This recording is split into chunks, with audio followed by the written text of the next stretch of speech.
ఈ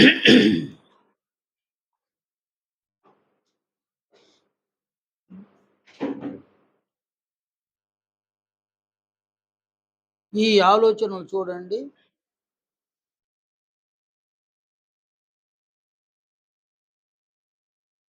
మనము సమ్మతించినా, సమ్మతించకపోయినా, మనము అంగీకరించినా, అంగీకరించకపోయినా,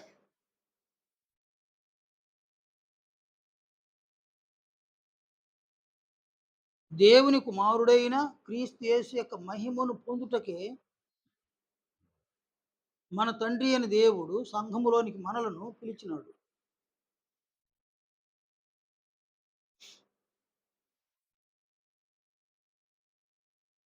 కనుక మనలో ప్రతి ఒక్కరము క్రీస్తు యేసు యొక్క మహిమను పొందడం అన్నది అది మన బాధ్యత, మన కర్తవ్యం అన్నమాట. కనుక సంఘములో ఉన్న పురుషులైనా, స్త్రీలైనా ఈ బాధ్యతను, ఈ కర్తవ్యమును సరిగా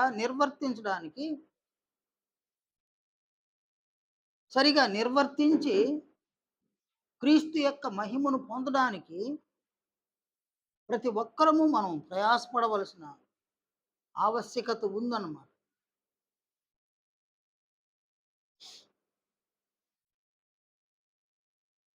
అందువలన మనలో ప్రతి ఒక్కరము కూడా ఈ కాంక్షను మనం కలిగి ఉండాలి.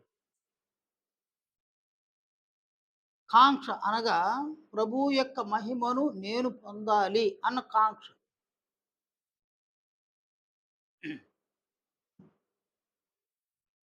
చదువుకోవాలి అన్న కాంక్ష ఉంది. ఒక ఉద్యోగమును సంపాదించుకోవాలి అన్న కాంక్ష ఉంది. ఒక ఇంటిని నిర్మించుకోవాలి అన్న కాంక్ష ఉంది. ఇలా అనేక కాంక్షలు మనుషులను ప్రభావితపరుస్తూ ఉందన్నమాట.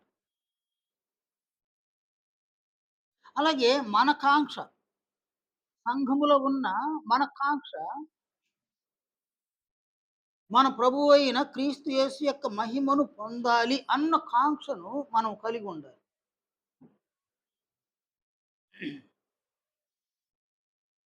ఈ కాంక్షను మనం కలిగి ఉంటే క్రీస్తు యొక్క మహిమను పొందుటకు అది ఎలా సాధ్యపడుతుందో ప్రభువు అపోస్తలులు సెలవిచ్చి ఉండగా, వారి బోధను వినేటువంటి మనము ఆ బోధను గౌరవించి, దాన్ని అంగీకరించి, ఆ బోధను అనుసరించి జీవించగలిగితే ప్రభువు యొక్క మహిమను మనం పొందగలం.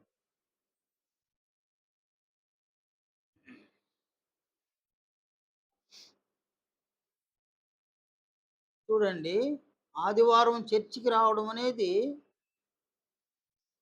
ఒక విశేషమే అన్నమాట. తండ్రిని ఆరాధించడం అనున్నది కూడా ఒక విశేషం.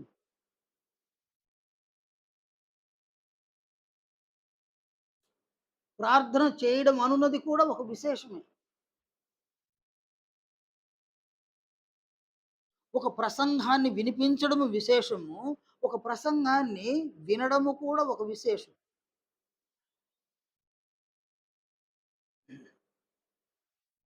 వీటన్నిటికంటే అత్యంత విశేషమైనది మన ప్రభువు అయిన క్రీస్తు యేసు యొక్క మహిమను పొందడం. ప్రభువు యొక్క మహిమను పొందుటకు ఆయన మనకు సంఘముగా చేరి వచ్చే అవకాశమునిచ్చినాడు. ఆయనను ఆరాధించే అవకాశాన్ని, ప్రార్థించే అవకాశాన్ని, ఒక ప్రసంగాన్ని వినిపించే అవకాశాన్ని, వినే అవకాశాన్ని, వీటన్నిటిని కూడా మనకు అనుగ్రహించి ఉన్నాడనమాట. ఇవన్నీ కూడా ప్రభువు యొక్క మహిమను పొందుటకు ఆయన మనకు అనుగ్రహించిన ఆశీర్వాదములు. వీటి ద్వారా ప్రభువు యొక్క మహిమను,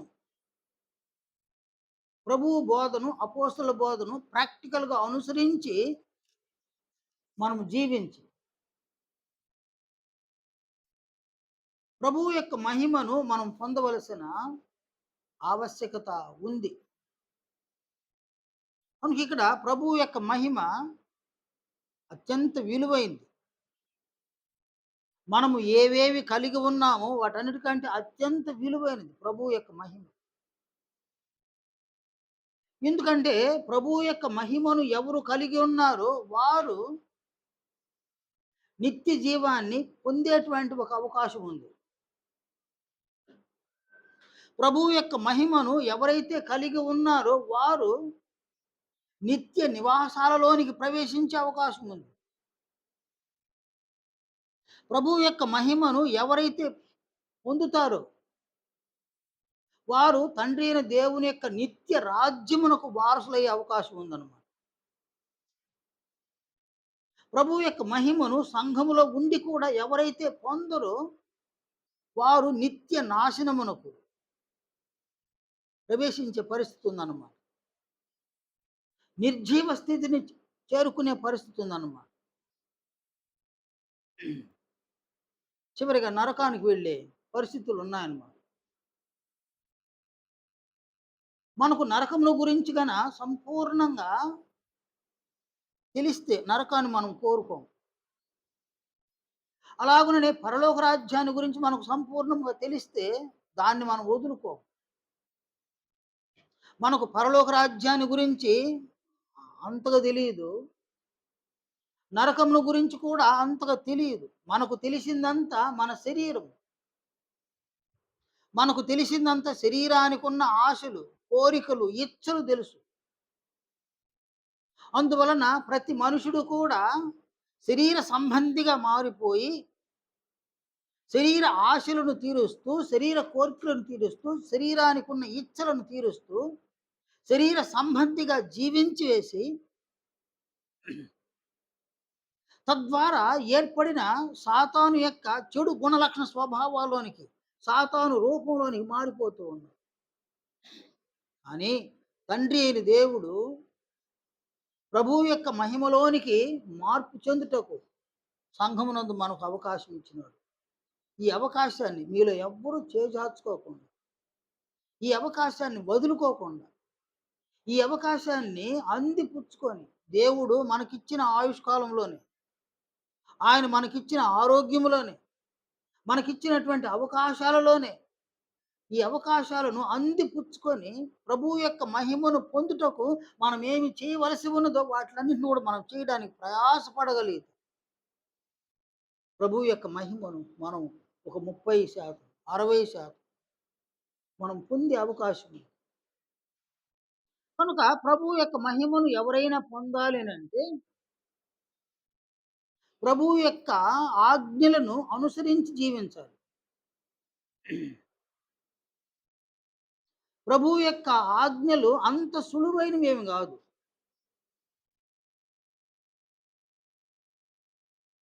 ప్రభువు యొక్క ఆజ్ఞలు అవి సులువైనా కూడా మనకు సులువైనవి కావు.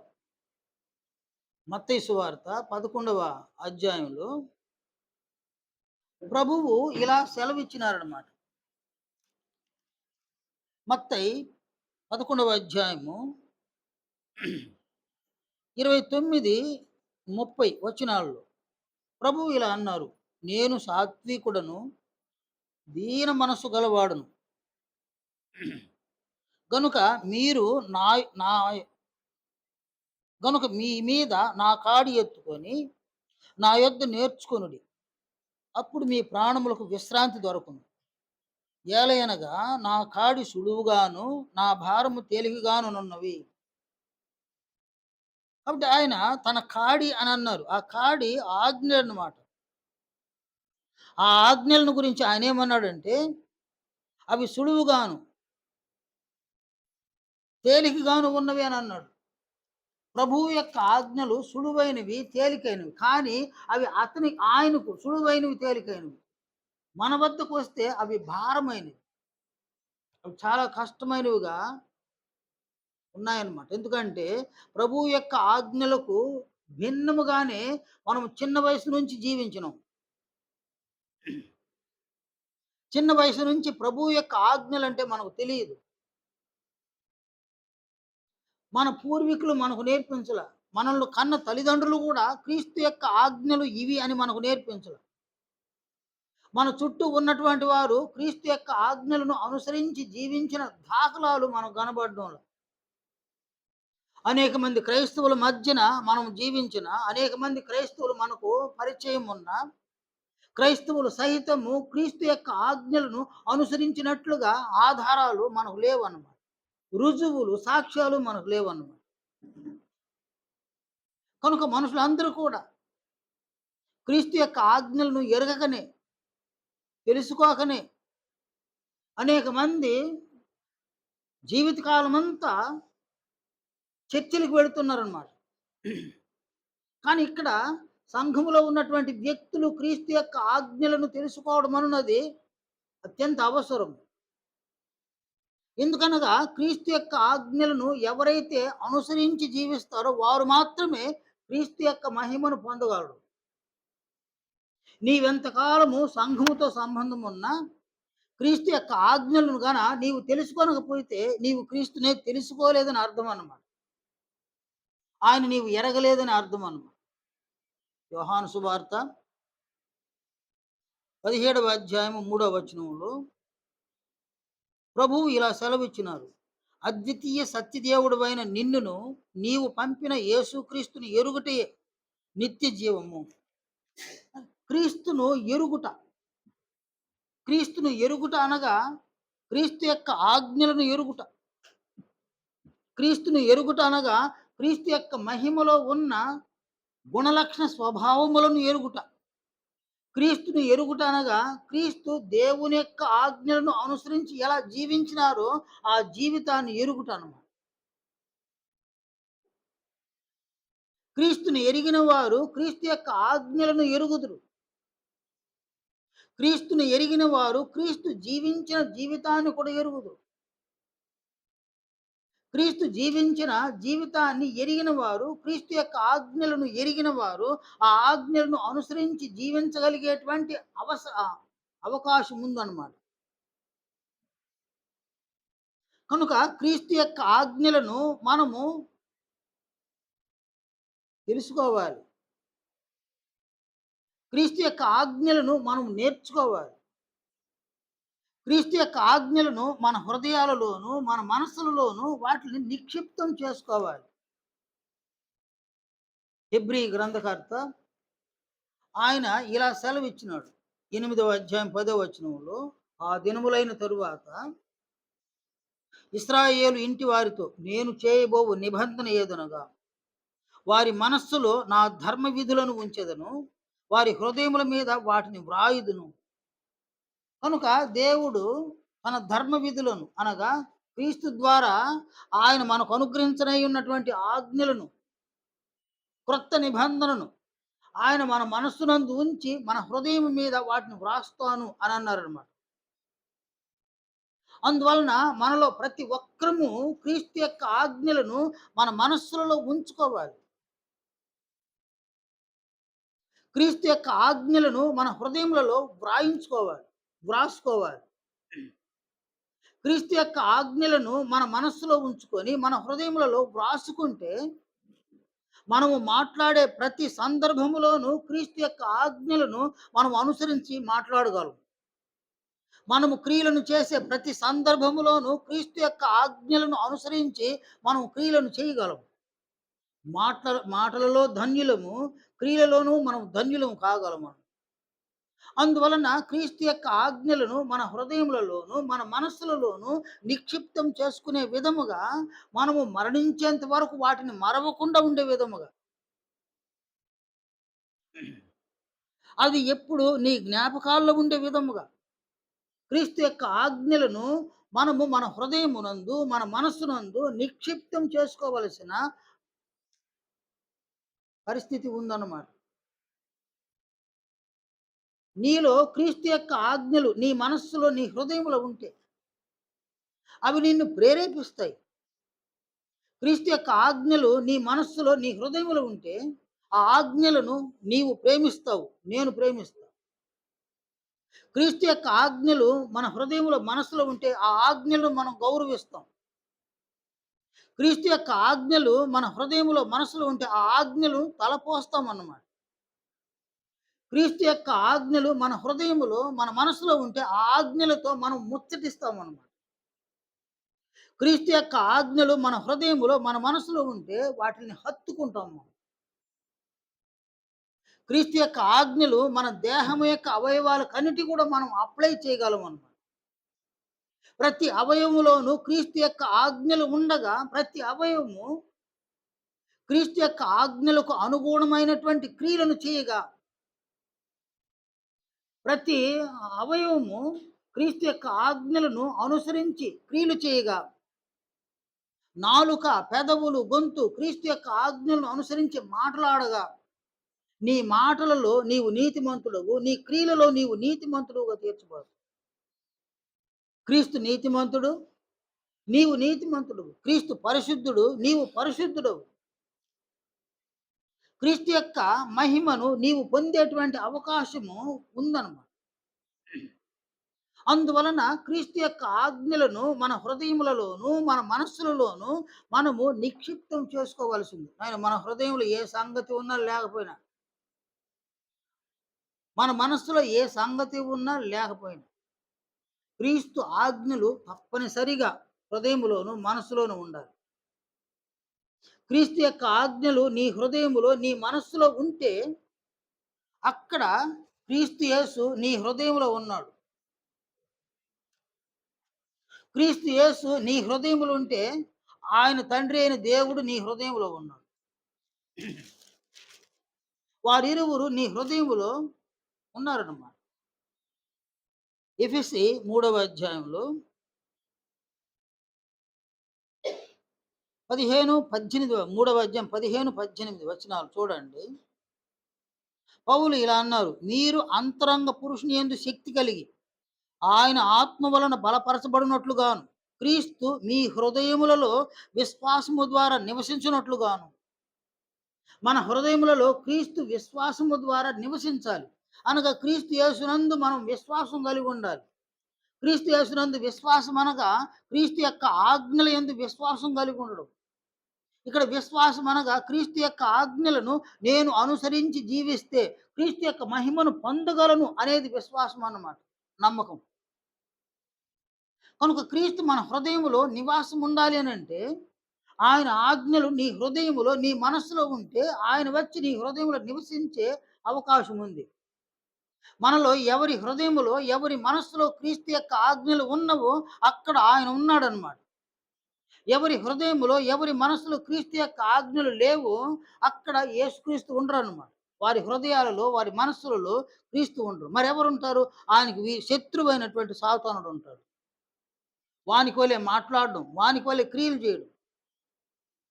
సాతానుకు వలె మాట్లాడి, సాతానుకు వలె క్రియలు చేసి, పరిశుద్ధ దినము నాడు, ప్రభువు దినము నాడు దేవుణ్ణి ఆరాధించడానికి మనమొచ్చి ఈడ కూర్చుంటే, వారమంతా సాతానుని మాటలు మాట్లాడి, సాతానుని క్రియలను చేసి, సాతానుని హృదయంలో ఉంచుకొని, మనసులో ఉంచుకొని, వానిని హృదయంలో, మనసులో ఉంచుకొని ఆదివారము ప్రభువు ముందు, తండ్రి అయిన దేవుని ముందు మనం వచ్చి కూర్చుంటే, ఆయనకు తన కుమారులుగా మనం కనబడం. సాతానులుగా కనబడతామన్నమాట. పెద్ద ప్రమాదం ఒకటుంది నాయన. నీ దేవుని సముఖంలోనికి నీవు వచ్చి కూర్చున్నప్పుడు కనీసం దేవుని కుమారుడుగా, దేవుని కుమార్తెగా ఆయనకు కనబడాలి. అలా కాకుండా తన కుమారునికి విరోధి, శత్రువైనటువంటి సాతాను రూపంలో మనం ఆయనకు అగుపడితే మన ఆరాధన వ్యర్థము. మన జీవితం వ్యర్థము. ఎంతకాలం సంఘంలో ఉన్న క్రీస్తు యొక్క మహిమను పొందజాలము. మనం చనిపోయేసరికి సాతాను యొక్క రూపంలోనే మనం మరణిస్తాం. అందువలన పరలోక రాజ్యాన్ని మనం చేజేతులారా వదులుకుంటాం. నరకాన్ని వద్దు అని అనుకున్నా మనం అక్కడికి వెళ్ళవలసినటువంటి పరిస్థితి ఏర్పడుతుంది. కనుక ఇక్కడ ఒక గొప్ప అవకాశం ఏందంటే, నరకాన్ని చూసి భయపడడం కాదు గానీ, నా తండ్రి, నా ప్రభువు ఎక్కడ ఉన్నారో అక్కడికి నేను వెళ్ళాలనే కాంక్ష అన్నమాట. ఈ కాంక్ష తండ్రి దగ్గరికి మనం నడిపిస్తుంది. క్రీస్తు యొక్క మహిమను పొందడం వలన క్రీస్తు యేసు మనలను తనతో పాటు తన తండ్రి అయిన దేవుని యొద్దకు మనల్ని నడిపిస్తాడు. మన తండ్రి అయిన దేవుణ్ణి మనం చూస్తామన్నమాట. జీవితకాలమంతా ఆయనను మన తండ్రి, మన తండ్రి, మన తండ్రి అని మనం సేవిస్తున్నాం, ఆరాధిస్తున్నాం. ఆ తండ్రిని మనం చేరుకునే భాగ్యాన్ని మనం పొందుతామన్నమాట. కనుక ప్రభువు యొక్క మహిమను మనం పొందాలి. అలా పొందడానికి ప్రభువు యొక్క ఆజ్ఞలను మనం నేర్చుకోవాలి. ప్రభువు యొక్క ఆజ్ఞలను నేర్చుకొని, ప్రభువు యొక్క ఆజ్ఞలను అనుసరించి మనం జీవించాలి. ప్రభువు యొక్క ఆజ్ఞలు అంత సులువైనవి గాదు. మనకి అంత సులువైనవి గావు. ప్రతి ఆజ్ఞ మనకు కష్టతరమే. అది ప్రభువునకు సులువు. అది అపోస్తలులకు సులువు. మొదటి శతాబ్దపు క్రైస్తవులకు సులువు ప్రభువు యొక్క ఆజ్ఞలు. మన దాకా వచ్చేసరికి ప్రభువు యొక్క ఆజ్ఞలు మనకు చాలా కష్టంగా ఉందండి. అ అందువలన ప్రభువు అన్నారు, "మీరు నన్ను ప్రేమించిన యెడల నా ఆజ్ఞలను గైకొందురు" అని అన్నారు.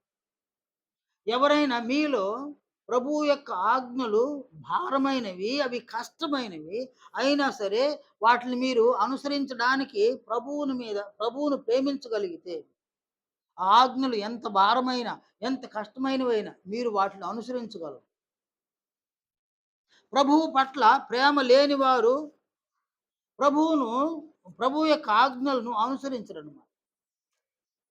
ప్రభువు పట్ల ఉన్నవారు ప్రభువు యొక్క ఆజ్ఞలను అనుసరిస్తారు. కనుక ఇక్కడ క్రీస్తును ప్రేమించడం అనేది నీ జీవిత లక్ష్యముగా మారాలి. నీవు ఇదివరకు ఎందరినో ప్రేమించినావు. నీ భార్యను ప్రేమించినావు, నీ భర్తను ప్రేమించినావు, నీ పిల్లలను ప్రేమించినావు, నీ తల్లిదండ్రులను ప్రేమిస్తున్నావు. ఇలా ప్రేమించడము అది ఒక మంచి స్వభావం. వీరందరికంటే ఎక్కువగా క్రీస్తు యేసును మనం ప్రేమించాలన్నమాట. మత్తయి సువార్త 10వ అధ్యాయంలో ప్రభువు సెలవిచ్చింది. ఆ మాట సెలవిచ్చినాడా? 37వ వచనంలో తండ్రినైనను, తల్లినైనను నాకంటే ఎక్కువగా ప్రేమించువాడు నాకు పాత్రుడు కాడు. కుమారునైనను, కుమార్తెనైనను నాకంటే ఎక్కువగా ప్రేమించువాడు నాకు పాత్రుడు కాడు. అలాగుననే లూకాసు వార్తలో ప్రభువు ఇలా సెలవిచ్చినారన్నమాట. లూకాసు వార్త 14వ అధ్యాయంలో 25, 26 వచనాలు చూడండి. బహు జనసమూహములు ఆయనతో కూడా వెళ్ళుచున్నప్పుడు ఆయన వారి తట్టు తిరిగి, ఎవడైనను నా యొద్దకు వచ్చి తన తండ్రిని, తల్లిని, భార్యను, పిల్లలను, అన్నదమ్ములను, అక్క చెల్లెండ్రును, తన ప్రాణమును సహా ద్వేషింపకుంటే వాడు నా శిష్యుడు కానేరడు. కనుక ఇక్కడ ప్రభువును ప్రేమించడం, క్రీస్తును ప్రేమించడం, నేను మళ్ళీ చెప్తున్నానన్నమాట. క్రీస్తును ప్రేమించడం అది మామూలు ప్రేమ కాదు. నీ వారికంటే నీవు ఎక్కువగా క్రీస్తును ప్రేమించడం. ఇది వరకు నీవు ఎవరెవరిని ప్రేమిస్తున్నావో వారందరికంటే క్రీస్తుని ఎక్కువగా ప్రేమించడం. నీవు ప్రేమించి నీవు ప్రేమించినటువంటి వారికి నీ బలమును, నీ సమయమును, నీ ధనమును ఖర్చు చేసినావు. వా దానికంటే ఎక్కువగా నీ బలమును, నీ సమయమును, నీ ధనమును క్రీస్తు యేసునకు ఖర్చు చేస్తే, వారికంటే ఎక్కువగా ఖర్చు చేస్తే క్రీస్తు మీద మనం ప్రేమ ఉన్నట్లుగా అది ఒక రుజువు అన్నమాట. క్రీస్తును ప్రేమించేటువంటి వాళ్ళు క్రీస్తును ఎరుగగలరు అన్నమాట. క్రీస్తును ఎరగడము అనగా ఆయన ఆజ్ఞలను ఎరగడం, ఆయన మహిమను ఎరగడం అన్నమాట. క్రీస్తు యొక్క ఆజ్ఞలను మనం ఎరిగితే, క్రీస్తు యొక్క ఆజ్ఞలను మనము నేర్చేసుకుంటే, క్రీస్తు యొక్క ఆజ్ఞలు నేర్చుకుంటే వాటిని అనుసరించడం ఎంత కష్టమైన ఆయన మీద ఉన్నటువంటి ప్రేమతో మనము క్రీస్తు యొక్క ఆజ్ఞలను అనుసరించగలం. ఈ లేఖనాన్ని చూడండి. మత్తయి సువార్త 7వ అధ్యాయం మొదటి వచనంలో ప్రభువు ఈ ఆజ్ఞను సెలవిచ్చినారన్నమాట. మత్తయి సువార్త 7వ అధ్యాయము మొదటి వచనం. ఇక్కడ ఒక ఆజ్ఞను ప్రభువు సెలవిచ్చినారన్నమాట. మీరు తీర్పు తీర్చకుడి. ఇది ప్రభువు యొక్క ఆజ్ఞ. మనలో ఏ ఒక్కరము కూడా ఎదుటి వారికి తీర్పు తీర్చకూడదు. తీర్పు తీర్చేటువంటి ఒక అధికారము మన తండ్రి అయిన దేవుడు తన కుమారుడైన మన ప్రభువైన యేసుక్రీస్తుకు మాత్రమే ఈ అధికారమును ఆయన ఇచ్చినాడన్నమాట. యోహాను సువార్త 5వ అధ్యాయము 23వ వచనములో తండ్రిని ఘనపరచునట్లుగా అందరును కుమారుని ఘనపరచవలెనని తీర్పు తీర్చుటకు సర్వాధికారము కుమారునికి అప్పగించి ఉన్నాడు. తండ్రి అయిన దేవుణ్ణి మనము నిజముగా ఘనపరుస్తూ ఉంటే, ఆ పక్షములో మన ప్రభువైన క్రీస్తు యేసును కూడా మనం ఘనపరచాలి. క్రీస్తు యేసును మనము ఘనపరచునట్లుగా తండ్రి అయిన దేవుడు క్రీస్తు యేసునకు తీర్పును తీర్చే అధికారమును అనుగ్రహించి ఉన్నారు. తీర్పు తీర్చేటువంటి అధికారము క్రీస్తు యేసు మాత్రమే కలిగి ఉన్నారు. తీర్పు తీర్చేటువంటి అవకాశమును సంఘములో ఉన్న ఏ ఒక్కరు కూడా ఈ అధికారం మనకు లేదన్నమాట. ఎందుకంటే ఈ అధికారాన్ని తండ్రి అయిన దేవుడు మన ప్రభువు అయిన క్రీస్తు యేసుకి ఇచ్చినారే గాని, ఈ అధికారాన్ని అనగా తీర్పు తీర్చే అధికారమును మనకివ్వలేదన్నమాట. కనుక ఎవరైనా తీర్పు తీరిస్తే వారు ప్రభువును ఘనపరిచిన వారు కాదు. ప్రభువును అవమానపరిచిన వారవుతారు. ఈ లేఖనం చూడండి. రోమపత్రిక 2వ అధ్యాయము 1టి వచనంలో అపోస్తలుడైన పౌలు ఇలా సెలవిచ్చినాడు. ఆయన ఇలా అన్నాడు, తీర్పు తీర్చు మనుషుడా, నీవెవడైనను సరే నిరుత్రుడవై ఉన్నావు. దేని విషయములో ఎదుటివానికి తీర్పు తీర్చుచున్నావో దాని విషయములో నీవే నేరస్తుడవని తీర్పు తీర్చుకొనుచున్నావు. ఏలయనగా తీర్పు తీర్చు నీవును అట్టి కార్యములనే చేయుచున్నావు కావా. అంటే మనం ఎవరికైతే తీర్పు తీరుస్తున్నామో ఆ పక్షంలో మనకు మనమే తీర్పు తీర్చుకుంటున్నాము అన్నది అపోస్తలుని యొక్క వాదన, ఆయన బోధ. నీవెవరినైనా వాడు అబద్ధికుడు అని తీర్పు తీర్చినావా? నీ జీవిత కాలంలో నీవు ఈ తీర్పును తీర్చక ముందు నీవెన్నిసార్లు అబద్ధం చెప్పున్నావో, ఈ తీర్పు తీర్చిన తరువాత ఎన్నిసార్లు అబద్ధాన్ని చెప్తావు? నేను మళ్ళీ చెప్తున్నాను అన్నమాట. నీవెవరినైనా వాడు అబద్ధికుడు అని అన్నావంటే అది తీర్పు తీర్చినట్టే.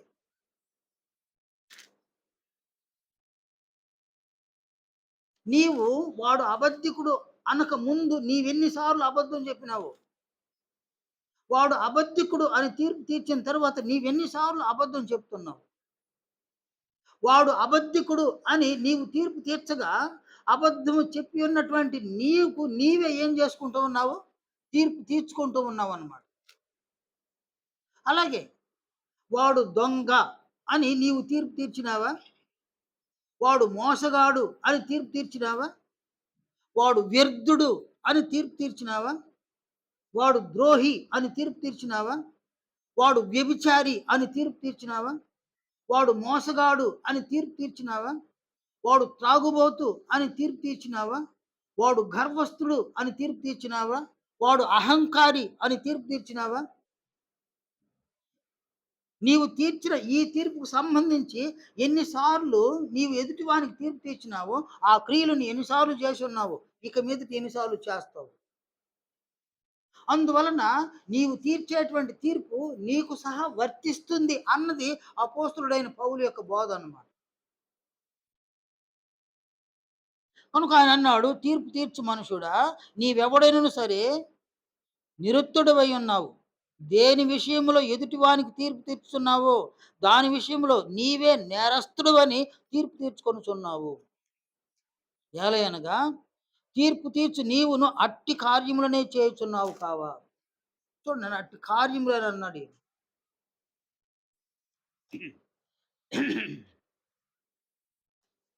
ప్రభువు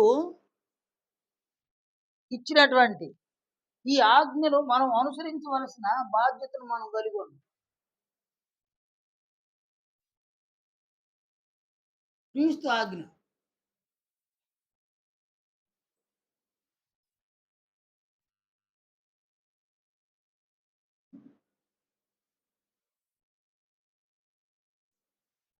ఆయన ఆజ్ఞాపించినాడు. తీర్పు తీర్చకుడి.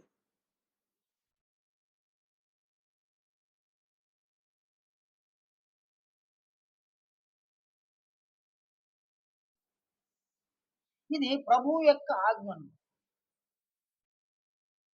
నీవు,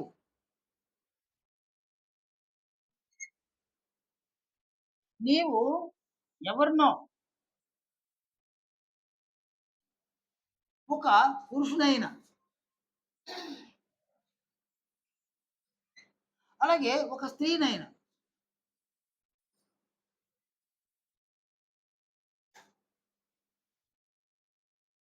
నీవు ఎవరినో చూసినావు.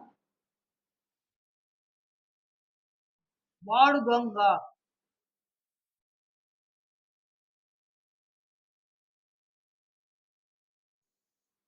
అలాగే వాడు మోసగాడు.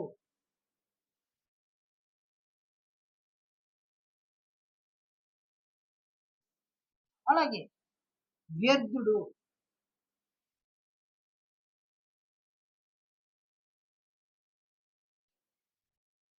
అలాగే ద్రోహి.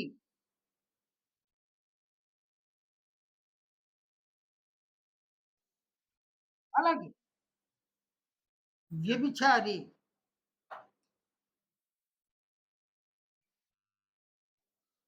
అలాగే త్రాగుబోతు.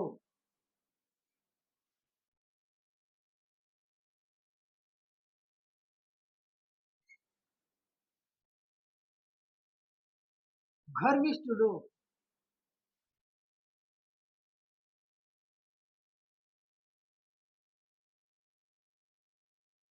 ఇలాగున అనేకమైన వాటిల్ని ఎదుటివానికి నీవు తీర్పు తీర్చడు. ఆయనేమన్నాడు ప్రభువు, తీర్పు తీర్చకుడి అనే ఆజ్ఞను మనకు అనుగ్రహించినాడు. ఇవి సర్వసాధారణంగా ఉచ్చరించేటువంటి మాటలన్నమాట ఇవి. మత్తయి సువార్త 12వ అధ్యాయం 37వ వచనంలో ప్రభువు ఏం సెలవిచ్చినారు? నీ మాటలను బట్టి నీవు నీతిమంతుడివని తీర్పు నొందుదువు. నీ మాటలను బట్టి అపరాధివని తీర్పు నొందుదువు అని అన్నాడన్నమాట.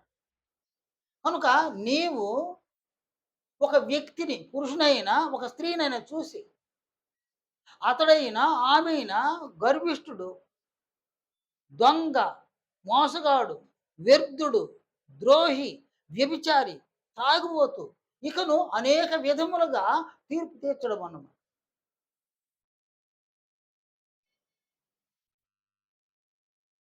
నీవు తీర్పు తీర్చేసరికి, నీవు తీర్పు తీర్చక ముందే నీవు ఎన్ని సార్లు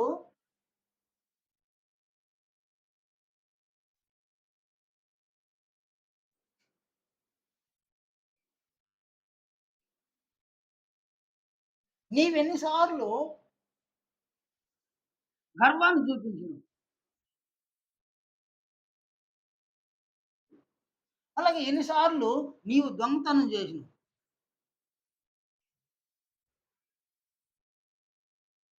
ఎన్ని సార్లు మోసం చేసినవు. ఎన్ని సార్లు వ్యర్థమైన మాటలు, వ్యర్థమైన క్రియలు చేసినవు.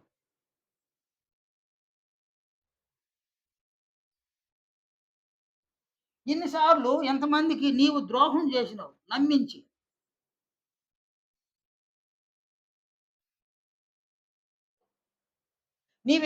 ఎన్ని సార్లు వ్యభిచరించినవు.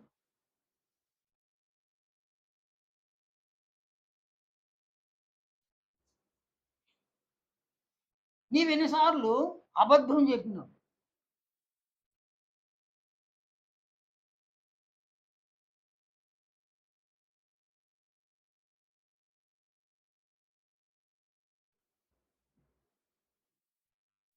ఎన్ని సార్లు త్రాగినావు, ఎన్ని సార్లు అబద్ధం చెప్పినావు.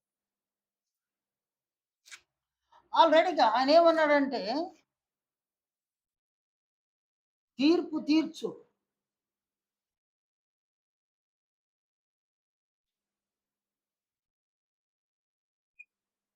నీవును. అట్టి కార్యములనే చేయుచున్నావు కావా?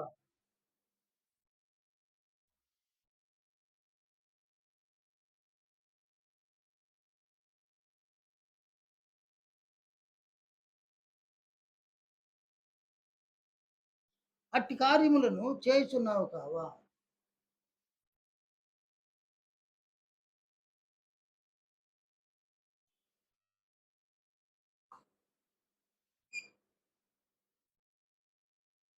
కాబట్టి మనలో ప్రతి ఒక్కరం కూడా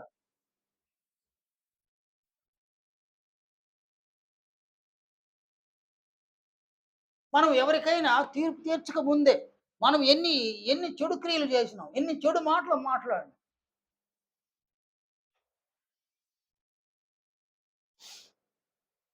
కాబట్టి ఇక్కడ తీర్పు తీర్చడము అనగా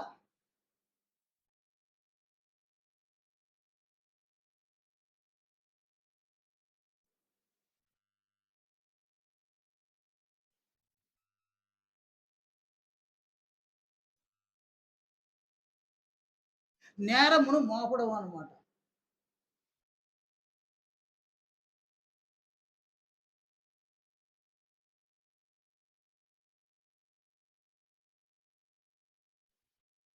నేరమును మోపి వాడు నేరస్తుడు లేక ఆమె నేరస్తురాలు అని నేరములను మోపడం అన్నమాట.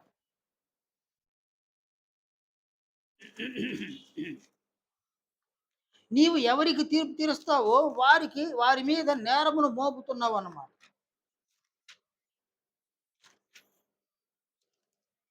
ఆ పక్షములో నీవు ఎన్ని సార్లు నేరం చేసినావు?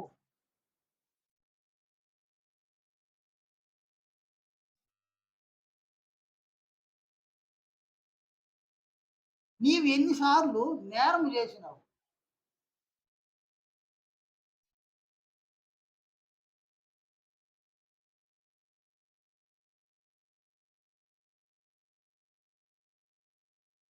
కాబట్టి నీవు నేరం చేసేసినావు. అనేక సార్లు నేరం చేసి ఉన్నావు. నేరం చేసిన నీవు ఎవరికో తీర్పు తీరుస్తున్నావు అన్నమాట.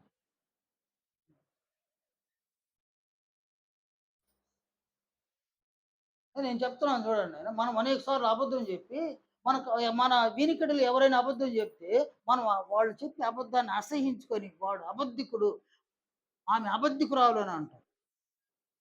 అంటే అది తీర్పు తీర్చడం. అంటే నేరాన్ని మోపినాం వాళ్ళ మీద. వాళ్ళని మనం నేరస్తులుగా చేసినామన్నమాట. చాలామంది అబద్ధ సాక్ష్యాలు చెప్తున్నారు చూడండి. కోర్ట్‌లో ఒకడు వెళ్ళినాడు. అబద్ధ సాక్ష్యం చెప్పినాడన్నమాట. ఆ అబద్ధ సాక్ష్యాన్ని ఒకరి మీద చెప్తే ఆ బోన్‌లో ఉన్నవాడు నేరం చేయకపోయినా జడ్జి వానిని నేరస్తుడుగా పరిగణిస్తాడన్నమాట. అంటే నేరము చెయ్యనటువంటి ఒక వ్యక్తిని నేరస్తునిగా నీవు మార్చేసినావన్నమాట. ఎవరిని నేరస్తులుగా చేస్తున్నావో వారు శిక్షను ఎదుర్కోవాల్సిన పరిస్థితి ఉందన్నమాట. కనుక నేరము చేసినా, నేరము చెయ్యకపోయినా తీర్పు తీర్చే అధికారము మనకు లేదు. ఎవరో దొంగతనం చేసినారు. వానికి తీర్పు తీర్చే అధికారం మనకు లేదు. మోసం చేసినారు. వాళ్ళకు తీర్పు తీర్చే అధికారం మనకు లేదు. ఎందువలన? తీర్పు తీర్చే అధికారాన్ని దేవుడు ఎవరికిచ్చినాడు? తన కుమారుడైన క్రీస్తు యేసుకిచ్చినాడు. ఎందుకిచ్చినాడు? అందరూ గూడా సంఘములో ఉన్న వారందరూ గూడా తండ్రిని ఘనపరచునట్లుగా కుమారుని ఘనపరచవలెనని తీర్పు తీర్చే అధికారాన్ని కుమారునికి అనుగ్రహించినాడు. అధికారాన్నిచ్చినాడాయన. ప్రభువునకు ఇచ్చినటువంటి ఈ అధికారమును నీ చేత తీసుకుంటే ప్రభువునేం చేసినట్లు? ఘనపరిచినట్లా? ఘనహీనపరిచినట్లా? నీవు తీర్పు తీర్చడం వలన నీ ప్రభువును ఘనహీనుడుగా చేస్తున్నావు. నీవు తీర్పు తీర్చడం వలన నీ ప్రభువును అవమానపరుస్తూ ఉన్నావు. ఇది మహానేరం. తండ్రిని ఎలాగునైతే ఘనపరుస్తున్నామో అదే విధముగా కుమారుడైన క్రీస్తు యేసును ఘనపరచుటకు తండ్రి అయిన దేవుడు కుమారునికి తీర్పు తీర్చే అధికారమును అనుగ్రహించి ఉండగా, ఆయన ఆయనకున్న అధికారాన్ని నీవు తీసుకొని, నీవు ఎవరికో తీర్పు తీరిస్తే, అధికారం కలిగిన ఆయనేం గావాలి? ఏనాయన ఇప్పుడు స్టేషన్‌లో ఎస్ఐ ఉన్నాడాయన. అలాగే కానిస్టేబుల్ ఉన్నారు. కానిస్టేబుల్ ఎస్ఐ యొక్క అధికారాన్ని తీసుకునేసి, ఒక దినమంతా ఆయన చలామణి అయినాడనుకోండి. ఎవరిని అవమానపరిచినట్లు? ఎస్ఐనే అవమానపరిచినట్టు. ఆయన లీవ్‌లో నుంచి వచ్చినాడు. స్టేషన్‌కొచ్చినాడు. ఈయన చేసిన కానిస్టేబుల్ చేసిన నిర్వాహకం ఆయనకి తెలిసిందనుకో ఏం చేస్తాడాయన? ఫైర్ అయిపోడా? ఫైర్ అయిపోతాడనమాట. అలాగే ఒకరి అధికారాన్ని మరొకరు తీసుకుంటే, అధికారం కలిగిన వారిని అవమానపరిచినట్లు. క్రీస్తు యేసు దేవుని వలన తీర్పు తీర్చే అధికారమును పొంది ఉన్నాడు. తీర్పు తీర్చే అధికారి క్రీస్తు యేసే. ఈ అధికారమును ఆయన వద్ద నుండి నీవు తీసుకొని, పురుషుడివైన నీవు తీసుకొని, స్త్రీవైన నీవు తీసుకొని, ఎవరినైనా సరే వాళ్ళు దొంగ, వాడు మోసగాడు, వాళ్ళు వ్యభిచారులు, వాళ్ళు త్రాగుబోతులు, వాళ్ళు మోసగాళ్ళు, వాళ్ళు గర్విష్ఠులు, వాళ్ళు అహంకారులు అని నీవు అందరికి తీర్పు తీరుస్తూ ఉంటే, ప్రభువు యొక్క అధికారాన్ని నీవు తీసుకొని, నీవు తీర్పు తీర్చడం వలన ప్రభువును అవమానపరిచినావు. చూడండి నాయన, ప్రభువుకి ఎంత విశేషమైన అధికారం ఉందో చూడండి. పేతురు తన రెండవ పత్రికలో ఆయన సెలవిచ్చిన ఆ మాటలు చూడండి. రెండవ పత్రిక, రెండవ అధ్యాయము 4వ వచనంలో అక్కడ పేతురు ఇలా సెలవిచ్చినాడు. దేవదూతలు పాపము చేసినప్పుడు దేవుడు వారిని విడిచిపెట్టక పాతాళ లోకమందలి కటిక చీకటి గల బిలములలోనికి త్రోసి తీర్పుకు కావలిలో ఉంచబడుటకు వారిని అప్పగించును. అప్పుడు దేవదూతలు ఎక్కడున్నారు? ప్రస్తుతం ఏడున్నారు వాళ్ళు? పాతాళ లోకమందలి కటిక చీకటి గల బిలములలోనికి త్రోయబడి ఉన్నారు. వాళ్ళకేం జరగాలని అనుకున్నాడు దేవుడు? వాళ్ళకి తీర్పు జరగాలి. తీర్పు తీర్చే అధికారాన్ని ఎవరికి ఇచ్చినాడు ఆయన? క్రీస్తు యేసుకి ఇచ్చినాడు. క్రీస్తు యేసు తీర్పు ఎప్పుడు తీరుస్తాడు? ఆయన రెండవసారి వచ్చినప్పుడు తీర్పు తీరుస్తాడు. ఆయన రెండవసారి ఎప్పుడు వస్తాడో ఆయనకే తెలియదు. అందువలన తీర్పు పొందడానికి సిద్ధంగా ఉన్న దేవదూతలు ఎప్పటి వరకు వెయిట్ చేయాలా? ఆయన వచ్చేంత వరకు వెయిట్ చేయాలి. ఆయన వచ్చేంత వరకు వాళ్ళు వెయిట్ చేస్తున్నారు. కనుక దేవదూతలకే తీర్పు తీర్చేటువంటి ఒక గొప్ప వ్యక్తి యేసుక్రీస్తు. ఆయనకి ఇవ్వబడిన విశేషమైన ఈ అధికారాన్ని నీవు తీసుకొని, నీవు సంఘంలో ఉన్న వ్యక్తులకు తీర్పు తీరిస్తే, ఆయన అధికారాన్ని నీవు తీసుకోవడం వలన ఆయన అవమానపరిచిన వాళ్ళమవుతాం. అంతేకాదు, నీవెవనికి తీర్పు తీరుస్తావో, ఎవరికి నీవు తీర్పు తీరుస్తావో, ఎవరికి తీర్పు తీరుస్తావో, వారికి తీర్పు తీర్చక ముందే వారు చేసినటువంటి క్రియలు చెడ్డవని నీవు వాళ్ళని నే నేరస్తులుగా ఎవరిని చూపిస్తున్నావు, వాళ్ళు నేరస్తులని తీర్పు తీరుస్తున్నావు. అలాంటి నేరాలు నీ జీవితంలో తీర్పు తీర్చక ముందు ఎన్ని చేసున్నావు నువ్వెన్ని చేసినావు? అందువలన పౌలేమన్నాడు? ఎదుటి వానికి తీర్పు తీర్చు నీవు, నీకు నీవే తీర్పు తీర్చుకొనుచున్నావు. ఎవరిని దొంగ అన్నావా? నువ్వు తీర్పు తీర్చినావు. నిజముగా దొంగలకి తీర్పు. అదే సమయంలో నీవు దొంగతనం చేసి ఉంటే ఆ తీర్పు ఎవరికొచ్చింది? నీకొచ్చింది. నీకు నీవే తీర్పు తీర్చుకుంటున్నావు. కనుక ఇక్కడ నీకు నీవే నేరస్తుడవని నీకు నీవే చెప్పుకుంటున్నావు అన్నమాట. ఎందుకంటే ఎదుటి వారు చేసేటువంటి క్రియలను నీవు చేస్తున్నావు. అందువలన తీర్పు తీర్చే అవకాశము మనం ఎవరము, ఈ అధికారం మనకు లేదన్నమాట. తీర్పు తీర్చే అధికారం ముఖ్యంగా సంఘములో ఉన్న పురుషులు, స్త్రీలు, బాప్తిస్మం పొందిన ప్రతి ఒక్కరు కూడా తీర్పు తీర్చే అధికారం మనకెవ్వరికి లేదు. మన ప్రభువైన క్రీస్తు యేసునికే తీర్పు తీర్చే అధికారం ఉందన్నమాట. ఆయన తీర్పు కొరకు పాతాళ లోకంలో దూతలు వెయిటింగ్‌లో ఉన్నారన్నమాట. అలాగని మనము కూడా ఆయన తీర్పు కొరకు మనం ఎదురు చూడాలి. మనము ఆయన తీర్పు కొరకు ఎదురు చూడవలసినటువంటి మనమే తీర్పు తీర్చేస్తే ప్రభువును ఘనహీనపరిచినట్లు, ప్రభువును అవమానపరిచినట్లు. అందువలన నీ జీవిత కాలంలో క్రీస్తు యేసునందు నీవు ప్రేమ కలిగి ఉంటే, క్రీస్తు యొక్క ఆజ్ఞలను మనం అనుసరించాలి. నిన్ను ఎవరు బాధించినా, నిన్ను ఎవరు హింసించినా, నీ మీద ఎంతమంది నిందలు మోపినా,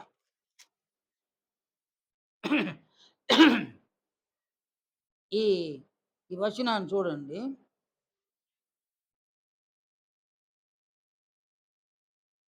ప్రభువు ఇలా సెలవిచ్చినాడనమాట.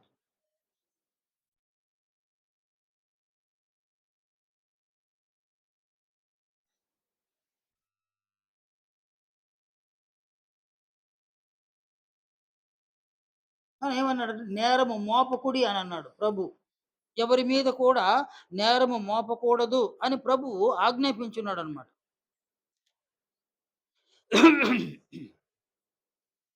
అంటే మనము ఎవరి మీద కూడా నేరము మోపకూడదు. వాళ్ళు నేరస్తులు కావచ్చు. వాళ్ళు నేరస్తులని వాళ్ళకు తీర్పు తీర్చవలసిన వ్యక్తి ఎవరు? క్రీస్తు. కదా నాయనా? ఒకరు నేరస్తులైతే వారు నేరస్తులని తీర్పు తీర్చవలసిన అధికారం ఎవరికుంది? క్రీస్తుకుంది. క్రీస్తు యొక్క అధికారం నువ్వు తీసుకొని ఎవరినో పురుషులనైనా, స్త్రీలనైనా నేరస్తులు అని నీవు అనకూడదు. ఆ అధికారం మనకు లేదండి. అందువల్ల నేరము మోపకూడదు. వాడు గర్విష్ఠులు అన్న నేరాన్ని మోపకూడదు. వాడు దొంగని, మోసగాడని, వ్యర్థులని, ద్రోహి అని నేరాన్ని మోపకూడదు. వ్యభిచారిని, త్రాగుబోతని, అబద్ధికుడని నేరాన్ని మోపకూడదు. ఒకవేళ వారు నేరం చేసి ఉన్నా కూడా నేరాన్ని మోపకూడదు అన్నమాట. నీవు వారిని వారి మీద నేరాన్ని మోపిస్తే, నీవు నేరం మోపగా అనేకుల దృష్టికి వారు నేరస్తులుగా కనిపిస్తారన్నమాట. ఆ పక్షమందు ప్రభువు నిన్ను నన్ను కొన్నాడు. ప్రభువు కొన్న వ్యక్తిని నీవు నేరస్తురాలుగా నీవు తీర్పు తీరిస్తే, ఆ పక్షమందు క్రీస్తు నేరస్తుడా? క్రీస్తు యొక్క శరీరంలో ఉన్న అవయవాలను నేరస్తులుగా నీవు పరిగణించి తీర్పు తీరిస్తే, ఆ పక్షమందు అవయవాలను కలిగి ఉన్న శరీరమైన క్రీస్తు నేరస్తుడా? కనుక తీర్పు తీర్చే వాళ్ళు ఎవరైనా సరే, నీవు తీర్పు తీర్చుకోవడం కాకుండా క్రీస్తు యేసునకు తీర్పు తీర్చి ఆయననే నేరస్తుడుగా మనం నిలువబెట్టిన వాళ్ళం అవుతాం అన్నమాట. ఇది బహు నేరం నాయన. చూడండి, సంఘములో ఉన్న వ్యక్తిని అబద్ధికుడు అన్నామంటే, ఆ వ్యక్తి ఎవరి శరీరంలో అవయవంగా ఉన్నాడు? ప్రభువు యొక్క శరీరంలో అవయముగా ఉండగా, ఎవరిని మనము నేరస్తుడు అంటున్నాం మనము? ప్రభువునే నేరస్తుడు అంటున్నాం. నేనైనా మన మన అవయవాలు ఏదైనా తప్పిదాలు చేసినప్పుడు శిక్ష దేనికి వేస్తారు నాయన? దొంగిలించినాడు అనుకో ఒకడు దొంగిలించినాడు కదా! దొంగిలించడానికి ఏ అవయవాలు పనిచేసినాయి? చేతులు, కళ్ళు, పాదాలు ఇవన్నీ కూడా దొంగతనానికి పనిచేసినాయి కదా! ఇప్పుడు వాడిని పోలీసులు పట్టుకున్నారు. చేతి మీదనే కొట్టి, కాళ్ళ మీదనే కొట్టి, కంటి మీదనే కొడతారా? అవయవాలను కొడతారా? దేహాన్ని శిక్షిస్తారా? దేహమును శిక్షిస్తారు. అంటే దేహాన్ని నేరస్తుడుగా పరిగణిస్తారన్నమాట. అలాగుననే నీవు ఎవరైనా క్రీస్తు యొక్క అవయవాలుగా ఉన్న వారిని, వారి మీద నేరమును మోపితే ఎవరి మీద నేరాన్ని మోపినట్లు? శరీరమైన క్రీస్తు మీద నేరమును మోపినట్లు. శరీరమైన క్రీస్తు మీద మోపితే శిరస్సైనటువంటి క్రీస్తుకు అవమానమా? గౌరవమా? అవమానం. కనుక నీవు ఎవరికైనా తీర్పు తీరిస్తే నీవు ప్రత్యక్షంగాను, పరోక్షంగాను క్రీస్తును అవమానపరుస్తున్నావు. క్రీస్తును గణహీనపరుస్తున్నావు అన్నమాట. ఈ సంగతిని మనము మనసులో ఉంచుకోవాల్సింది. మన జీవితకాలం అంతా సరే, సంఘములో ఉన్న వ్యక్తులు ఎలాంటి వ్యక్తులైనా సరే, మనము నిరాశ చేసుకోకూడదన్నమాట. లూకా సువార్త 6:35 అపోస్తలుడైన పౌలు సెలవిచ్చిన ఈ మాటలు చూడండి. మీరైతే ఎట్టి వారిని గూర్చి అయినను నిరాశ చేసుకొనక మీ శత్రువులను ప్రేమించుడి అన్నాడు. అంటే మనము ఎట్టి వారిని గూర్చి కూడా నిరాశ చేసుకోకూడదు. నీవున్న సంఘంలో అబద్ధం చెప్పేవాళ్ళు ఉన్నారా? నీవు నిరాశ పడకూడదు. ఏందబ్బా సంఘంలో అబద్ధం చెప్పేవాళ్ళు ఉన్నారే. నీవున్న సంఘములో దొంగలు ఎవరైనా ఉన్నారా? నీవు నిరాశ చేసుకోకూడదు. నీవున్న సంఘంలో మోసగాళ్ళు ఎవరైనా ఉండారా? నీవు నిరాశ చేసుకోవద్దు. నీవున్న సంఘంలో వ్యభిచారులు ఎవరైనా ఉండారా? నీవు నిరాశ చేసుకోవద్దు. నీ మట్టుకు నీవు దేవుని యొక్క సముఖంలో, క్రీస్తు యొక్క శరీరంలో అవయవంగా క్రీస్తుకు గౌరవం కలిగించే మంచి మాటలు మాట్లాడి మంచి క్రియలు చేయాలి. మనం నిరాశ చేసుకోకూడదు. సంఘంలో వాళ్ళు అలా ఉన్నారు, వాళ్ళు ఇలా ఉన్నారు. ఎవరు ఎలా ఉన్నా సరే, నీ మట్టుకు నీవు నిరాశ చేసుకొనక, నీవు క్రీస్తు యేసునందు విశ్వాసము కలిగి, క్రీస్తు యొక్క ఆజ్ఞలను అనుసరించే విషయంలో బహు జాగ్రత్త కలిగి జీవించగలిగితే, క్రీస్తు యొక్క మహిమను పొందేటువంటి అవకాశం ఉందన్నమాట. అందువలన నీవు ఎవరినో నిరాశ చేసుకోవడం వలన నీవు పాడైపోయే పరిస్థితులున్నాయన్నమాట. నీవు వారిని చూసి నిరాశ చేసుకోకుండా క్రీస్తు యొక్క ఆజ్ఞలను అనుసరించగా అలాంటి వారు నిన్ను చూడగా, నిన్ను వారు మాదిరికరంగా తీసుకోగా, వారిలో ఉన్న చెడు గుణాలను, చెడు లక్షణాలను, పాపపు క్రియలను మానివేసి వారు పరిశుద్ధులుగా మారుతూ ఉండగా, నీ వలన నీ సహోదరులను నీవు సంపాదించుకున్నావు. అందువలన సంఘములో ఉన్న ఏ ఒక్కరు కూడా మిగిలిన వాళ్ళని చూసి నిరాశ చేసుకోకూడదన్నమాట. నిరాశ పడకూడదన్నమాట. అంతిమంగా క్రీస్తు యొక్క ఆజ్ఞలు, ఆయన ఆజ్ఞలు మనం అనుసరించాలి. కనుక మన జీవితకాలం అంతట్లో కూడా మనము ఎవరికీ కూడా తీర్పు తీర్చకూడదు. మనం ఎవ్వరికి కూడా తీర్పు తీర్చకూడదన్నమాట. మనం తీర్పు తీరిస్తే, తీర్పు తీర్చి నీవును అట్టి కార్యములు చేయుచున్నావు కావా అన్నాడు. అంటే నీకు నీవే నేరము చేసిన వాడుగా నీకు నీవే తీర్పు తీర్చుకుంటూ ఉన్నావు.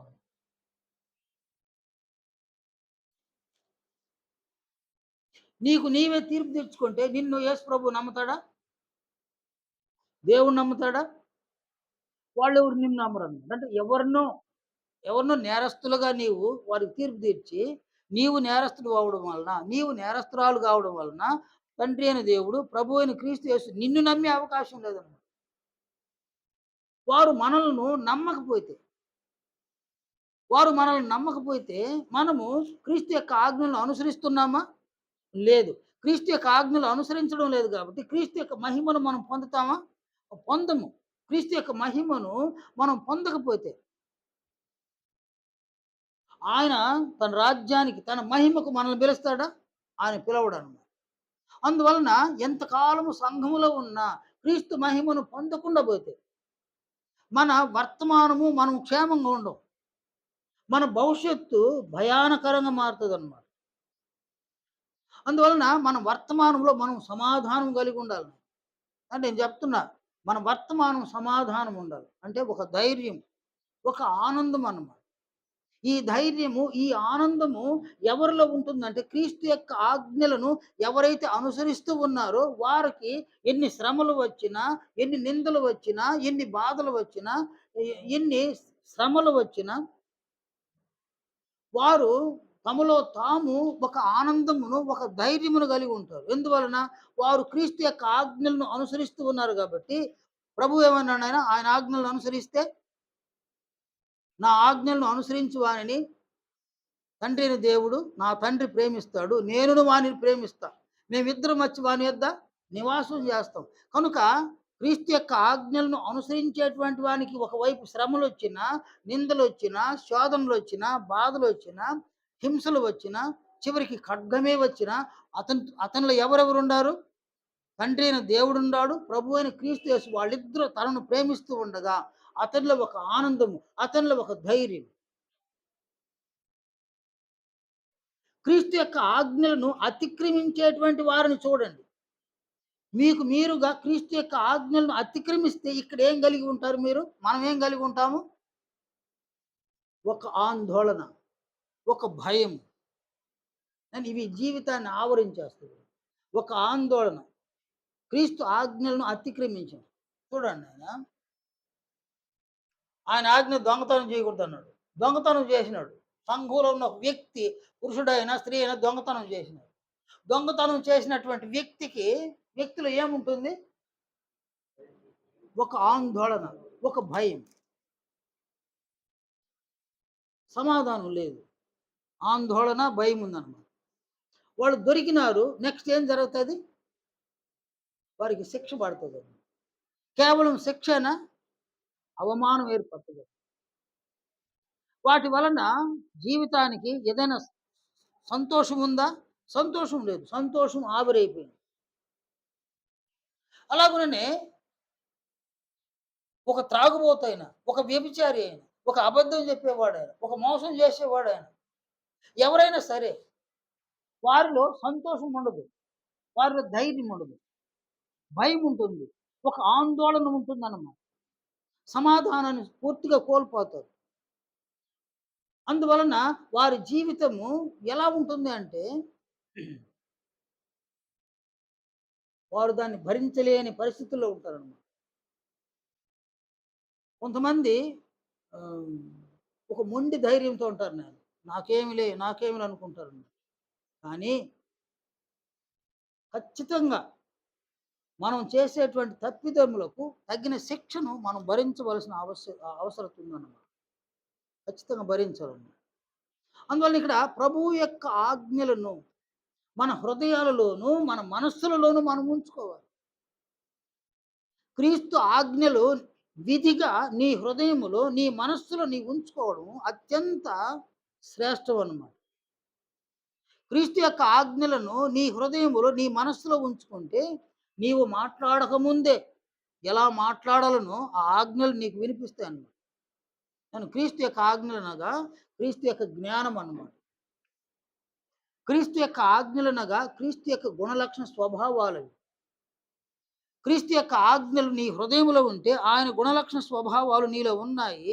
ఆయన జ్ఞానము నీలో ఉంది. ఆయన సమాధానము నీలో ఉంది. అవి నిన్ను నడిపించగా, క్రీస్తు యొక్క ఆజ్ఞలు నిన్ను నడిపించగా, ఎవరు ఎలా మాట్లాడినా వారితో నీవు ఎలా మాట్లాడవలసి ఉన్నదో క్రీస్తు యొక్క ఆజ్ఞలు నీకు జ్ఞాపకం చేయగా, నీలో ఉన్న పరిశుద్ధాత్ముడు క్రీస్తు యొక్క ఆజ్ఞలను అనుసరించి నీ చేత మాట్లాడించగా, నీ మాటలను అడ్డుకోవడం ఎవరి తరం కాదు. క్రీస్తు యొక్క ఆజ్ఞలు, క్రీస్తు యొక్క జ్ఞానము నీలో ఉండగా, క్రీస్తు సమాధానం నీలో ఉండగా, నీవు ఒక క్రియను చేయి తలపెట్టగా, క్రీస్తు యొక్క ఆజ్ఞలలో నుండి ఒక క్రియను నీ దేహం యొక్క అవయవాలతో నీవు చేయగా, అట్టి క్రియను బట్టి ఆయన హర్షిస్తాడు, ఆనందిస్తాడు. అట్టి క్రియను బట్టి ప్రభువైన క్రీస్తు యేసు సంతోషిస్తాడు. నీలో ఉన్న పరిశుద్ధాత్ముడు ఆనందిస్తాడు. కనుక క్రీస్తు యేసు యొక్క ఆజ్ఞలు మన హృదయములలో, మన మనస్సులలో మనము వాటిని వ్రాయించుకోవాలి. వాటిని ఉంచుకోవాలి. మరొక విధంగా క్రీస్తు యొక్క ఆజ్ఞలు ఎవరి హృదయంలో, ఎవరి మనస్సులో ఉన్నాయి. ఆ ఆజ్ఞలు ప్రతి అవయవానికి అవి చేరుకుంటాయి. నీ నుసిటికి ఒక బాసికములాగా, నీ మెడకు కంఠభూషణంలాగా, నీ చేతికి ఒక ఢాలులాగా, మరొక చేతికి ఆత్మ ఖడ్గములాగా, నీ నడుమునకు సత్యమును దట్టిలాగా, నీ పాదములకు సమాధాన సువార్త వలననైన సిద్ధ మనస్సు అనేటువంటి జోడులాగా నీ ప్రతి అవయవానికి అవి పనిచేస్తున్నాయి. నీ కంటికి కాటుకలాగా పనిచేస్తాయి. నీ నాలుకకు ఒక అగ్నిలాగా పనిచేస్తాను. క్రీస్తు యొక్క ఆజ్ఞలు. నీవు మాట్లాడితే, నీవు చూస్తే, నీవు వింటే, నీవు ఒక క్రియను చేస్తే, ప్రతి అవయవము క్రీస్తు యొక్క ఆజ్ఞలకు అనుకూలమైనటువంటి క్రియలను చేస్తూ ఉన్నాయి. నీ శరీరములో ఉన్న ప్రతి అవయవము క్రీస్తు యొక్క ఆజ్ఞలకు అనుకూలమైన క్రియలను చేయగా, మనం ఎవరిని మహింపరుస్తున్నాము? క్రీస్తు యేసును మనం మహింపరుస్తున్నాం.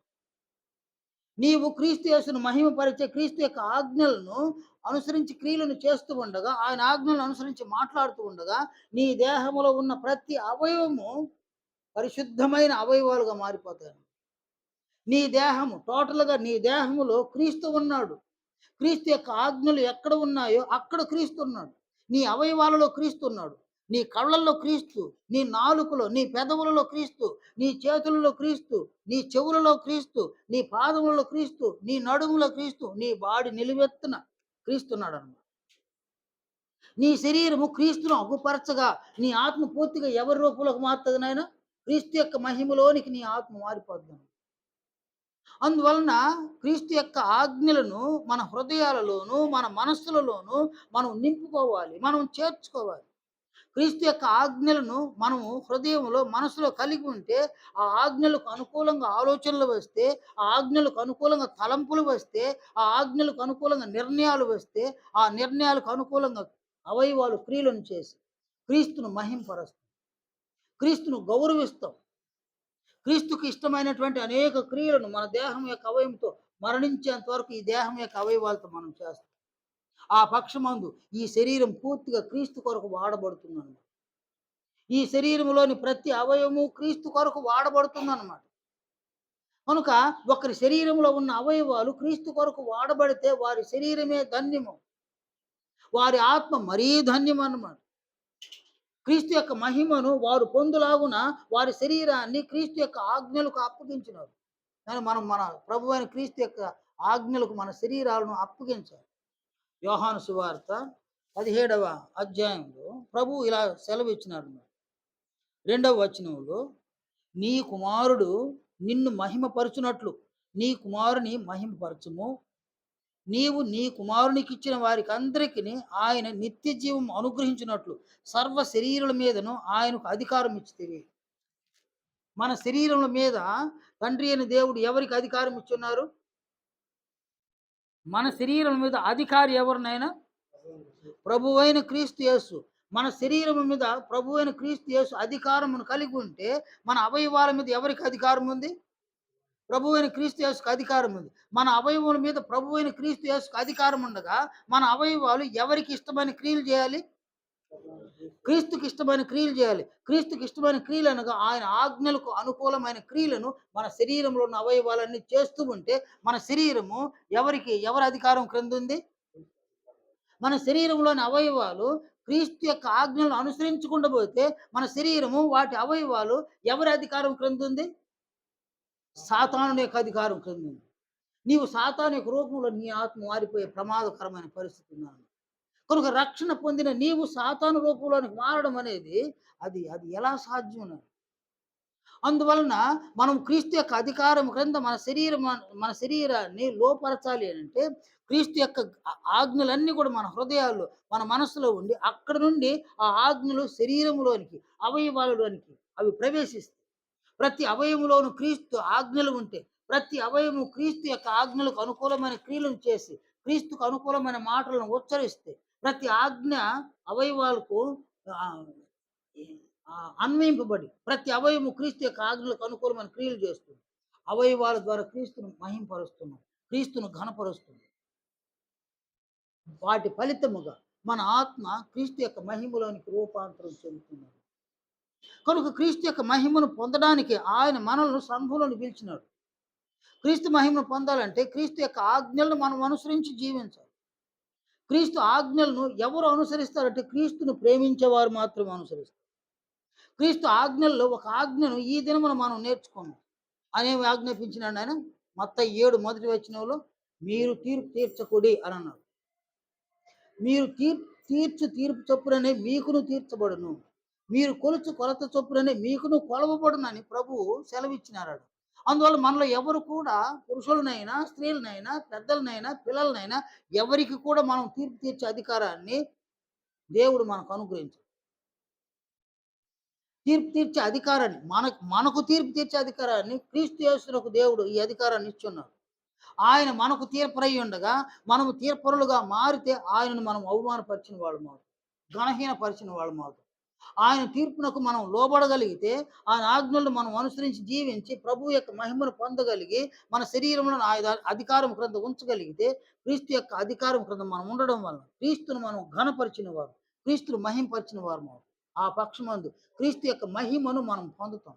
క్రీస్తు మహిమను మనం పొందగా సంఘములో ఉన్న మనలను పరలోకములో ఉన్న మన తండ్రి అయిన దేవుడు తన రాజ్యమునకు, తన మహిమకు ఆయన మనలను పిలుస్తాడన్నమాట. కనుక ప్రభువు వచ్చిన తర్వాత తీర్పును దాటి ప్రభువు తనతో పాటు మనల్ని తీసుకొని వెళితే మన తండ్రి అయిన దేవుని యొద్దకు మనం చేరుకునే అవకాశం ఉందన్నమాట. అందువలన సంఘములో ఉన్న ప్రతి ఒక్కరు కూడా క్రీస్తు యొక్క మహిమను పొందాలి. ఇది ఒక అపేక్ష కావాలి. నేను క్రీస్తు మహిమను పొందాలి అన్నటువంటి అపేక్షే. అపేక్షగా ఉంటే క్రీస్తు యొక్క మహిమను పొందడానికి ఎన్ని శ్రమలైనా పొందగలుగుతాం. ఎన్ని నిందలైనా పొందగలుగుతాం. ఎన్ని హింసలైనా పొందగలుగుతాం. ఎన్ని అవమానాలైనా పొందగలుగుతాం.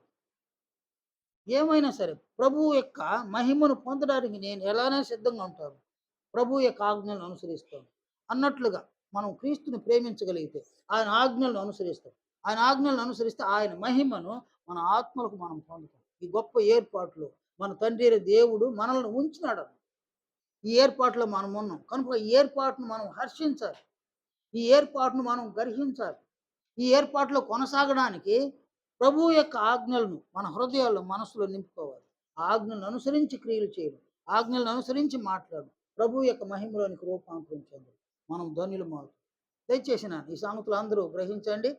ప్రభువు యొక్క ఆజ్ఞలు ఏవో వాటన్నిటిని కూడా ఈ వారంలో మనము కొన్ని ఆజ్ఞలను పరిశీలన చేసి నేర్చుకుందాము. ఆజ్ఞలన్నింటినీ కూడా విద్య నేర్చుకున్న వారైనా, విద్య లేని పామరులైన సంఘములు ఆ ఆజ్ఞలను కంఠత చేయవలసిన ఆవశ్యకత అయితే ఉందన్నమాట. కొన్ని ఆజ్ఞలను బుధవారం నాడు మనం చెప్పుకుందాము. ఆజ్ఞలను ప్రతి ఒక్కరూ కంఠత చేయాలి. ఎన్ని ఆజ్ఞలు ఉన్నాయో అన్ని ఆజ్ఞలు కంఠత. ఎప్పటి వరకు అంటే మరణించే రోజు కూడా వాటిని మరవకూడదు. మరణించే దినాన్ని కూడా ఆజ్ఞలను జ్ఞాపకం చేసుకొని ఆ ఆజ్ఞలను తలపోసుకొని మరణించాలి. అంత స్థాయిలో ఆ ఆజ్ఞలు మనం కంఠత చేయవలసి ఉందన్నమాట.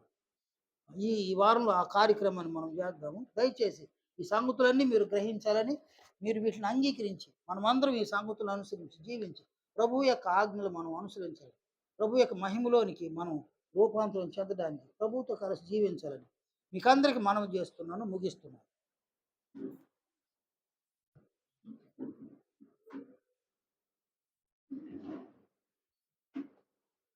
మహామహిమ కలిగిన పరిశుద్ధుడు అయిన మా తండ్రి, మీ మహిమను బట్టి, మీ ఘనతను బట్టి, మీ ప్రభావమును బట్టి, మీ పిల్లలముగా, మీ కుమారుని యొక్క సంఘముగా మేమందరమును మీకు స్తుతులు, స్తోత్రములు చెల్లిస్తున్నాము. మా తండ్రి, ప్రభువు యొక్క మహిమను పొందులాగున లోకములో నుండి మమ్మల్ని సంఘములోనికి మీరు పిలిచినందుల కొరకు మేమందరమును మీకు కృతజ్ఞతాస్తుతులు చెల్లిస్తున్నాము. సంఘమునందు ప్రభువు యొక్క మహిమను మేము పొందడానికి ప్రభువు మా కొరకు ఉంచిన మాదిరికరమైన జీవితాన్ని మేమందరమును ఆయనతో కలిసి జీవించలాగున ప్రభువైన క్రీస్తు యేసు మీ యొక్క ఆజ్ఞలను ఎలాగున ఆయన అనుసరించి జీవించినారు, అలాగుననే ఆయన ఆజ్ఞలను మేము అనుసరించి జీవించినట్లు ఆయన ఆజ్ఞలను మాకు నేర్పించుదురని, ఆయన ఆజ్ఞలను మేము అనుసరించడానికి మా ప్రభువు పట్ల మేము విశేషమైన ప్రేమను కలిగి ఉండడానికి మమ్మల్ని కనికరించమని ప్రార్థిస్తున్నాం. మా తండ్రి, మాలో ప్రతి ఒక్కరూ ప్రభువు మహిమను పొందాలన్నటువంటి అపేక్షను కలిగి ఉండలాగున కనికరాన్ని చూపించమని వేడుకుంటున్నాం. మా తండ్రి, మాలో ప్రతి ఒక్కరము కూడా ప్రభు ఆజ్ఞలను అనుసరించడానికి ప్రభువు పట్ల విశ్వాసమును కలిగి మేము జీవించలాగున ప్రభువు యొక్క మనస్సును, ప్రభువు యొక్క జ్ఞానమును మాకు దయచేయమని ప్రార్థిస్తున్నాం. సంఘమును, సంఘ కార్యక్రమాలను దీవించండి నాయన. సంఘములో ఉన్న ప్రతి బిడ్డను, ప్రతి కుటుంబాన్ని కనుకరించండి తండ్రి. మా ఆత్మలు ప్రభు మహిమలోనికి ఎదగడానికి ప్రభు యొక్క ఆజ్ఞలను మా హృదయాల్లో, మా మనస్సులో నింపుదురని, ఆ ఆజ్ఞలు మా అవయవాలకు సహితము జారి అగులాగున కనికరాన్ని చూపించుదురని, మా అవయవాల యొక్క క్రియలు ప్రభు యొక్క ఆజ్ఞలను అనుసరించి ఉంటున్నట్లు కనికరించుదురని, ఆ పక్షమందు మా శరీరము పరిశుద్ధతను కలిగి మా ఆత్మలు ప్రభు యొక్క మహిమలోనికి ఎదుటకు మరింత సహాయం దయచేయమని ప్రార్థిస్తున్నాం. మా ప్రార్థన మన్నించమని, ప్రతి బిడ్డను కనికరించమని, తిరిగి మీ సమకూలానికి వచ్చేంత వరకు క్షేమము మాకు కలుగు చేయదురని, మేమందరమును మీ కుమారుని యొక్క ఆజ్ఞలను అనుసరించి జీవించడానికి ప్రయాసపడలాగున మీ కుమారుని మహిమ పట్ల మాకు ఆసక్తిని, అపేక్షను కలుగు చేయదురని ప్రభు అయిన క్రీస్తు యేసు పరిశుద్ధ నామమున ప్రార్థిస్తున్నాము తండ్రి. ఆమేన్. అందరికీ వందనాలు.